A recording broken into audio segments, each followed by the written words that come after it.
Here comes the danger up in this club. When we get started, man, we ain't gon' stop. We gon' turn it out till it gets too hot. Everybody sing, hey. Yo, salut tout le monde, c'est Maître Moga, j'espère que vous allez bien la famille, moi en tout cas je vais bien tranquillement posé au calme. Aujourd'hui on se retrouve sur voilà, la théorie sur les futurs pouvoirs de Luffy. Voilà, j'espère que la théorie vous plaît. Sur ce, on est parti. Luffy, voilà, on sait tous que Luffy a battu de Flamingo, voilà, il a eu énormément, mais énormément de mal à le battre, voilà, le Gear Force. Je pense que le Gear Force, il était au bout du bout, voilà, il pouvait plus aller plus loin. Mais je pense aussi que Luffy nous a pas tout montré parce qu'il s'est entraîné quand même pendant 2 longues années avec Rayleigh, le Seigneur des Ténèbres, le bras droit de l'ancien l'ancien roi des pirates, Gold Roger. Et je pense pas que voilà, Rayleigh a laissé son disciple partir juste avec un Gear Force. Je pense que le Gear Force le cache plein d'autres attaques hyper cool et parce qu'à un moment il a dit voilà, il a dit à Doflamingo que j'ai affronté des créatures que tu ne peux même pas imaginer. Cela peut dire par là, voilà, on peut déduire par là que Luffy a d'autres transformations, a d'autres gears à nous proposer et a d'autres attaques hyper cool les unes que les autres. Voilà, aujourd'hui Luffy, voilà, il doit se confronter voilà, au Yonkou, voilà, aux 4 Yonkou, et on sait tous que les 4 Yonkou, voilà, ce sont les pirates les plus puissants du monde, que même la marine ne s'affronte pas à eux, voilà, tellement ils ont peur d'eux. Voilà, le fait il faut qu'ils deviennent beaucoup plus forts, voilà, même si je suppose qu'il n'a pas montré toute sa force et tout l'entraînement qu'il a eu avec Rayleigh, je pense que comme je l'ai dit, voilà, il y a d'autres gears qui nous cachent. Et même si voilà, même s'il nous doit toutes les gears, je pense pas qu'il fera taille face à un Yonkou ou face, je sais pas moi, face à un amiral ou un chef amiral comme Akainu. Je pense qu'il sera tout simplement massacré. Voilà, comme vous le savez tous, il y a deux grands pouvoirs dans One Piece, c'est le Haki et le fruit de démon. Voilà, à part que voilà, s'il y a un autre pouvoir que nous, on n'est pas au courant, bon bah il n'y a que ça. Donc concentrons-nous sur le Haki des rois. Voilà, le film possède un Haki des rois Jim monstrueux. Voilà, on avait vu voilà, à Marineford quand il avait fait usage de ce pouvoir sans même le savoir. On avait vu voilà, la réaction de Sengoku, voilà, Akeji, je sais pas quoi, l'homme de glace, là, je sais même plus son prénom, bon bref. L'autre aussi, le gars de Magma, enfin tous, ils étaient vraiment tous choqués. Pourtant, voilà, on sait que le Haki des rois, il sert juste à évanouir les esprits les plus faibles.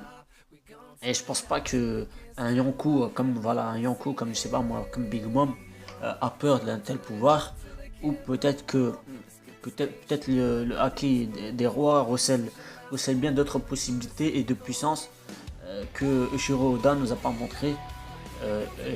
Voilà, je suis pas en possibilité d'imaginer un tel pouvoir. Peut-être que par rapport, voilà, vous voyez, par rapport au Haki offensif, voilà, il est capable de le matérialiser. Peut-être qu'un jour le fils sera capable de matérialiser son Haki des rois. C'est possible, pourquoi pas, ça pourrait être une possibilité.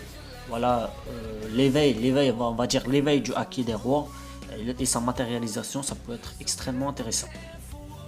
Voilà, après l'éveil du Haki des rois et sa matérialisation, deuxième possibilité s'offre à nous, c'est voilà, tout simplement l'éveil du Gomu Gomu no Mi. Voilà, pourquoi pas, voilà, on avait vu Doflamingo, il est capable d'éveiller son fruit, le Ito Itonomi, le fruit défilé, et pourquoi pas Luffy, vu que Doflamingo il est capable de faire ça, et ben pourquoi pas lui. Et on pourrait, je sais pas moi, on pourrait imaginer l'éveil du Gomu Gomu no Mi, voilà. Je sais pas, peut-être qu'il pourrait, je sais pas moi, comme de Flamingo, au lieu de changer les trucs en fil, il pourrait les changer en élastique. Ça pourrait être en caoutchouc, pardon, ça pourrait être drôle, ça pourrait être cool. Et voilà, par rapport aussi à Impel Down, par rapport aux créatures des enfers, là on avait vu que c'était des Zoan éveillés. Voilà, on a vu que leur capacité physique et leur résistance était incroyable. Et voilà, comme je l'ai dit par rapport à Doflamingo, voilà, lui qui est capable, voilà, comment dirais-je, de faire son environnement, de changer l'environnement qui l'entoure en fil, et ben pourquoi pas le Luffy, ça pourrait être intéressant et ça pourrait le rendre extrêmement puissant. Et troisième possibilité qui s'offre à nous, c'est tout simplement de faire manger le deuxième fruit à Luffy. Et oui, pourquoi pas, ça serait, voilà, ça serait hyper cool. Mais ça serait aussi très redondant parce que, voilà, pourquoi est-ce que, voilà, mais ça serait vraiment très chiant que, voilà, ça serait chiant parce que, voilà, c'est le Barbe Noire, il était capable de faire ça et parce que, comme Marco l'a dit, il avait un corps spécial et une structure très spéciale, unique au monde. Donc, on peut sous-entendre par là que seul Marshall Dietrich était capable de manger deux fruits du démon. Donc, avoir un deuxième personnage avec deux pouvoirs, deux fruits du démon, ça serait très redondant et je pense pas que Shiroda ferait ça. Mais ça serait une possibilité que moi je trouverais personnellement répétitif. Voilà, je cherchais le mot. Mais cela augmenterait énormément le pouvoir de Luffy. Et c'est une possibilité comme une autre. Et pourquoi pas, j'ai envie de dire. Et quatrième possibilité, c'est tout simplement voilà, que Luffy apprenne tout simplement à manier des armes parce qu'il m'énerve, il est chiant. Il sait juste se battre avec ses mains et c'est hyper chiant. Et pourtant, on avait vu voilà, dans l'épisode 0 avec Goldie Roger, voilà, on avait vu que Goldie Roger il avait un pistolet et une épée. Et peut-être que le pistolet et l'épée renfermaient tous les deux un pouvoir d'un fruit du démon. Et ça serait, voilà, c'est une preuve que Goldie Roger était meilleur en tir et en maniement d'épée. En plus de ça, son épée et son pistolet, ils avaient un pouvoir d'un fruit du démon. Ce que tout simplement, il le placerait, voilà, ça le placerait tout simplement, voilà, d'un niveau tellement haut aux autres personnages de One Piece que personne n'arrivera à un tel niveau de puissance. Et peut-être que Fujitora, voilà, on avait vu, voilà, à Dressrosa, à chaque fois qu'il faisait usage de son pouvoir, il se servait toujours de son épée. Et peut-être que le fruit de la gravité, c'est pas Fujitora qui l'a mangé, mais c'est tout simplement son épée. Et que peut-être Fujitora, il a mangé lui-même un autre fruit du démon. Et je voulais revenir par rapport au futur ellipse qu'il pourrait y avoir dans One Piece. Au deuxième ellipse, voilà, moi j'ai dit, voilà, ça serait très redondant et ça serait hyper chiant. Mais je pense aussi que Luffy, il n'a pas beaucoup d'années encore à vivre parce qu'on a vu avec Mami Iwa, voilà, à la prison de Impel Down et aussi à Marineford, voilà, elle lui a injecté des hormones.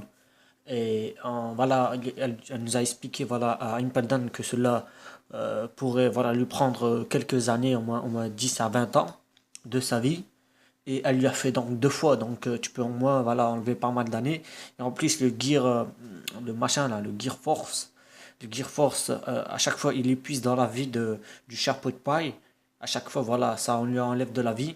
Et en plus, voilà, Big Mom, avec son fruit du démon et sa capacité d'enlever la vie, je pense pas que Luffy s'en sortirait indemne. Et je pense que Big Mom va lui enlever beaucoup de sa vie. Et c'est pour ça que je pense que Luffy n'a pas beaucoup d'années à vivre. Et c'est pour ça qu'Ichiro Oda ne fera pas une autre ellipse.